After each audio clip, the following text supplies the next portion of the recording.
చించాడు చేసి చాటంత చెప్పుకోవడం అమెరికా అధ్యక్షుడు ట్రంప్ని చూసి తెలుసుకోవచ్చు, లేకపోతే మన దేశంలో ఉన్న కొందరు రాజకీయ నాయకులను చూసి చెప్పుకోవచ్చు. మోడీ చాటంత చేసి చెంచాడు కూడా చెప్పుకోడు, సైలెంట్గా ఉంటాడు. సర్జికల్ స్ట్రైక్ 1, సర్జికల్ స్ట్రైక్ 2, ఆ తర్వాతన ఆపరేషన్ సింధూర్. ఆర్భాట ప్రకటనలు ఏమైనా చేశాడా? అంతు తేలుస్తా, నీ సంగతి చూస్తా, రాత్రికి వస్తా, పగలొస్తా, నీ ఇంటికి వస్తా అని తొడగొట్టాడా?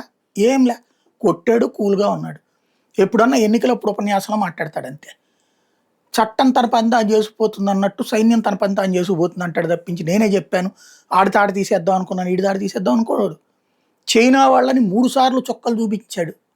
అంతకుముందు చైనాతో గెలుపు అనేది తెలియని భారతదేశానికి చైనా వాడిని వెనక్కి పంపించి కూర్చోబెట్టినటువంటి నాయకుడయ్యాడు.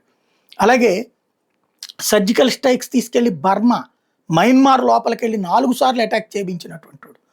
ఇవన్నీ ఒక ఎత్తు. ఇప్పుడు ఆయిల్ ప్రపంచమంతా సంక్షోభం ఎదుర్కొంటున్నటువంటి సందర్భంలో ఆయిల్ మళ్ళీ తాజాగా నిన్న ఎల్పిజి నౌక ఒకటి వచ్చి చేరింది అమెరికా నుంచి.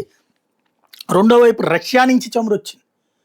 రష్యా నుండి ఆయిల్, అమెరికా నుండి ఎల్పిజి, అర్జెంటీనా నుండి ఎల్పిజి, ఇట్లాంటి రకరకాలుగా చేస్తానే ఉన్నాడు తన ప్రయత్నం, తను నడిపిస్తానే ఉన్నాడు. కానీ వాడి సంగతి తెలుస్తున్నా, నేను ఎట్టా తెస్తానా ఇట్లాంటి డాంబికాలు బిల్డప్లు అయితే ఏమి చేయడు.